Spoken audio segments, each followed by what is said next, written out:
My name is Florence and welcome back to my channel. Today we're going to be talking about the Jatropha Multifida, otherwise known as the coral bush, coral plant, Guatemala rhubarb, or the Physic nut. I think that's how you say it. They're absolutely incredible plants and they're fairly easy care, so they're great for beginners. They have amazing palmate kind of lacy leaves, so I will give you close-ups of these as I talk about it. But they are dark on the top and light underneath. They come from one single stem, but as you can see, these are really cool structural plants with absolutely incredible appearance. They do flower, these incredible pink flowers, and I will get to that later. And also, just to have these in your home and see the shadows that these cast on the floor or on your walls is absolutely incredible. This is the main reason that I absolutely love this plant. I would absolutely recommend this for beginners and anybody who is looking for something a little bit different for their plant collection, or just a real statement plant just to impress yourself on a daily basis, because this one really does impress me all the time. So these plants are native from Trinidad to Cuba, Mexico, Central America kind of areas, and they are zone 10 to 12 hardy. Anywhere with cooler temperatures, bring them indoors, or you can treat them like an annual plant outside. But if you are in the UK or Europe, any kind of slightly cooler climates, I would definitely have this as a houseplant only. They are absolutely amazing and you really won't regret buying one of these at all. And they do grow in kind of shrub-like formations. You can have them as trees if you keep pruning them, but you will tend to see these in the native habitat as shrubs, where they branch out and really kind of fill a big space. So they aren't actually fussy about light if you've got them outside in these conditions, and they're absolutely amazing. Obviously, the brighter the light, the better the plant will do, but if you have a shady spot in your garden and you really want to have a statement plant, then this is definitely the one to go for. Obviously today I'm going to be focusing more on having this plant as a house plant, and just to let you know as well, I am based in the UK. Our light that I have this one in is in a southwest window, and our living room averages at about 70% humidity. So that should give you an idea of what sort of conditions I'm growing this one in. But if you're wanting to grow this as a perennial outside, you need zone 10 to 12, so somewhere that doesn't really get any frost, and yeah, then it should be absolutely fine. But they hate frost, they hate the cold.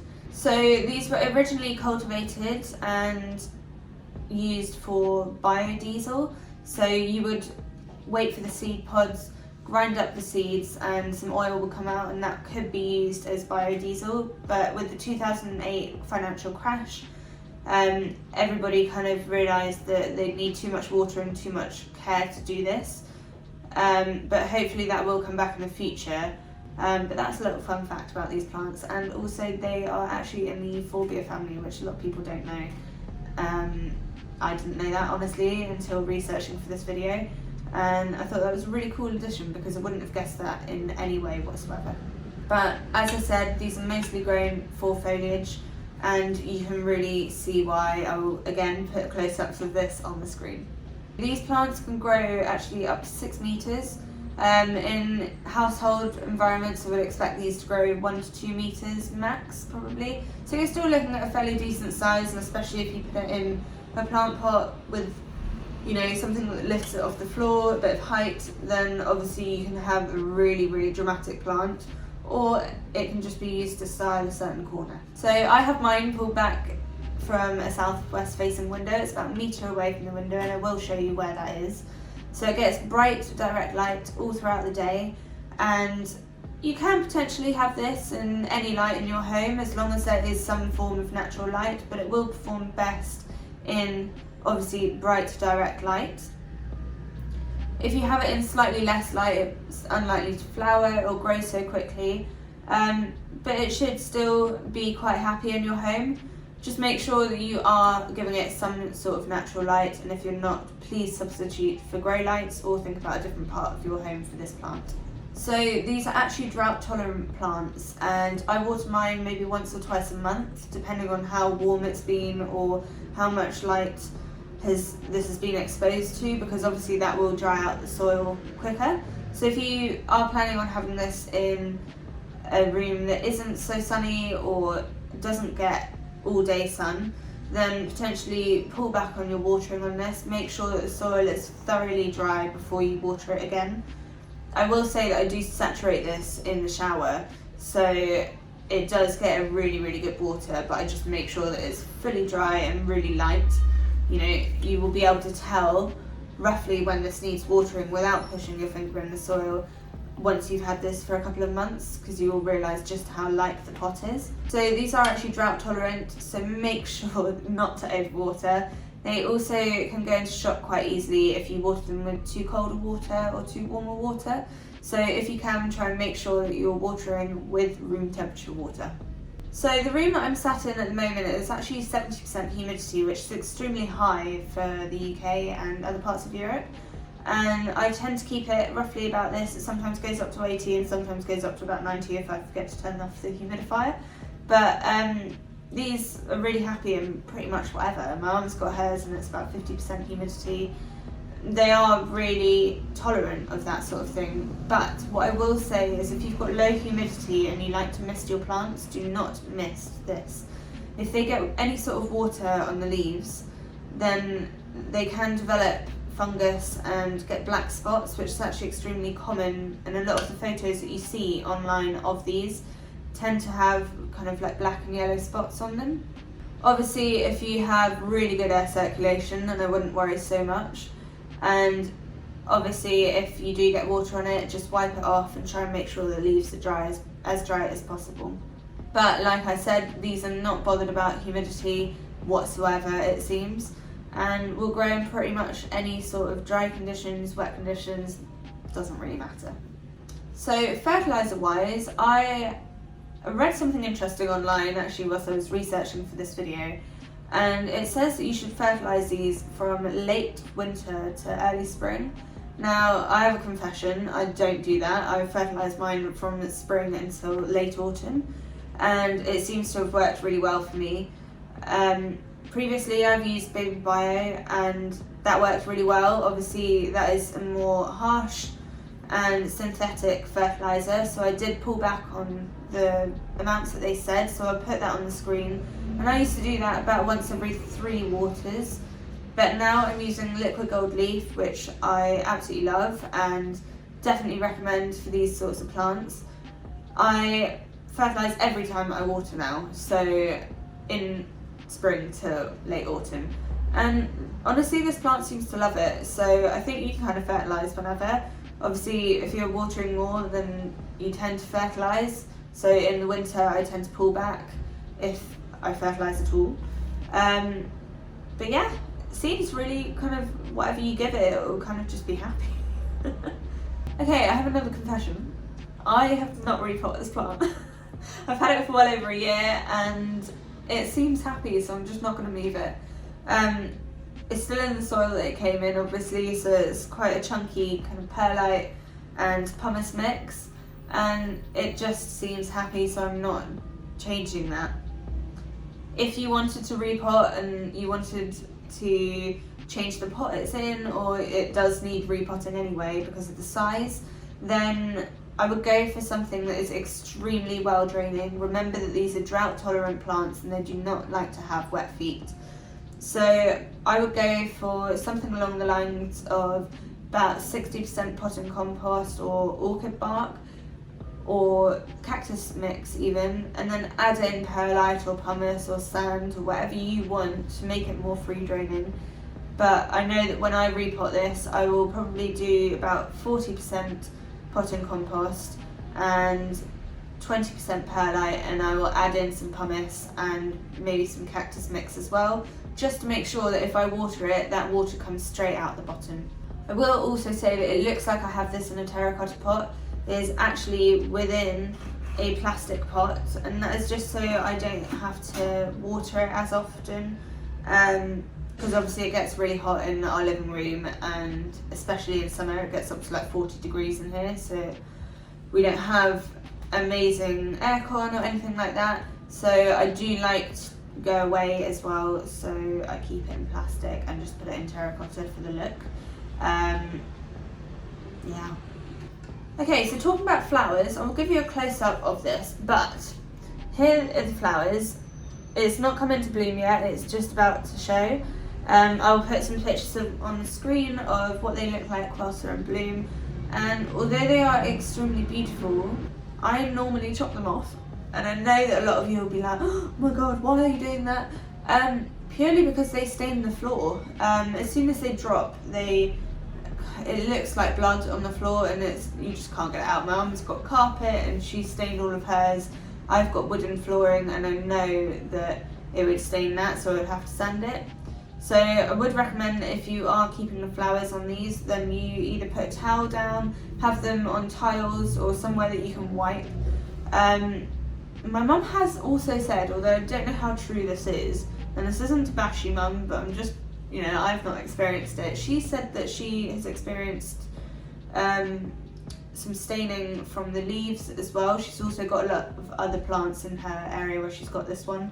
So potentially it could be from different plants, but she has said that she has noticed that the leaves leak. I can't comment on that because I haven't noticed it. If you prune these, I would just say that the plant will secrete a kind of milky sap, and that is actually toxic and poisonous. So if you've got any kind of high traffic areas or children or pets that tend to chew plants, I would put this in a low traffic area and out of reach of children and pets if they like to nibble.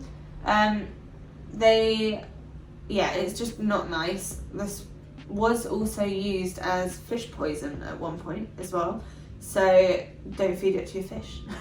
To propagate these, you can do stem cuttings or you can do self-pollination. So with stem cuttings, they normally take about 3 to 6 weeks to root, and you need about 5 inches of stem. Make sure to leave 1 or 2 leaves on the stem that you are cutting so that it has enough energy to produce those roots and give something the plant to actually use whilst it's being propagated. You can do that in cocoa coir or just a sandy soil mix, and you need it about 70% humidity and about 24 degrees Celsius to have the absolute optimum conditions. So if you have a prop box or just a bag, but again, make sure that no water is sitting on the leaves of these, otherwise they will develop that fungal spot that I talked about. If you want to do self-pollination, all you need to do is wait until the flower opens up.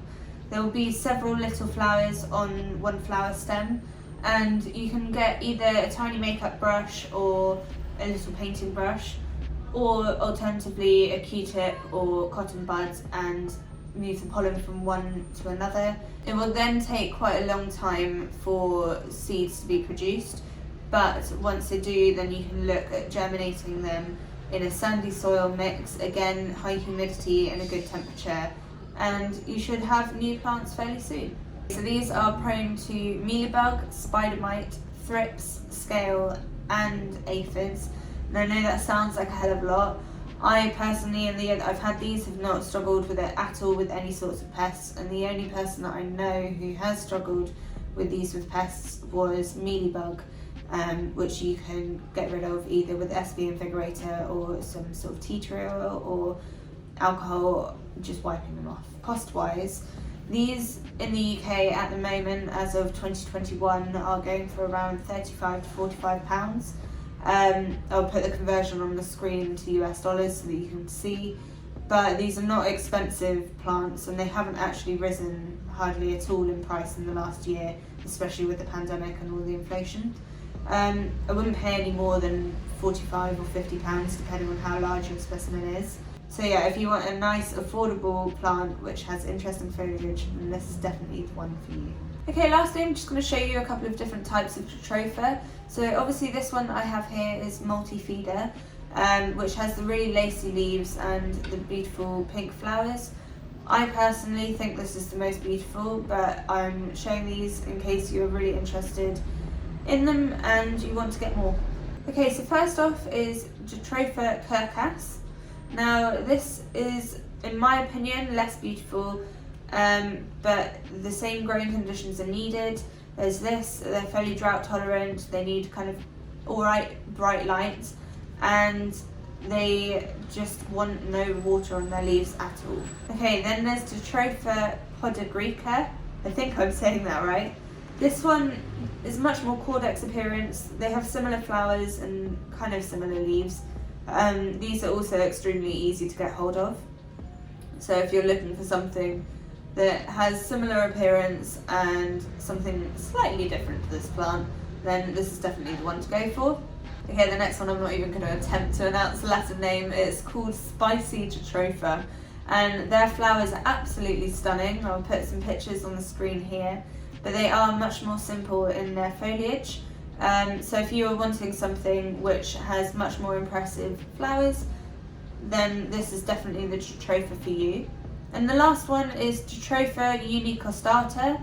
These have absolutely amazing red veined leaves. Again, they have incredibly beautiful flowers, and they are kind of a cross between the caudex and tree form of these Jatrophas. So in my eyes, if you're obsessed with Jatropha, this is definitely the one for you. It's got interesting foliage, it's got beautiful flowers, and if you like the caudex and bush form of these, then go for it. So if you are looking for a plant that will stop you in your tracks every time that you see it, this is the plant for you. I walk past this several times a day and honestly just can't get enough of it. It doesn't matter what light conditions. Obviously I've stated that when the sun is out, the shadows that are formed by the leaves are absolutely stunning. But I think for this alone, just the foliage is absolutely incredible. You can kind of see on my leggings how kind of palmate they are, and they're just really unusual, and I think that these will become a very big plant in the houseplant community. So if you've got any tips that you've tried and tested with these plants, whether it's propagation, growing conditions, whether you've tried it in leca or le pisapon, that would be really interesting to know too. So please leave it in the comments, and if you have any more questions, I'll happily answer them there. If you like this video, please give it a thumbs up and subscribe for more houseplant content. I'll see you in the next one. Bye.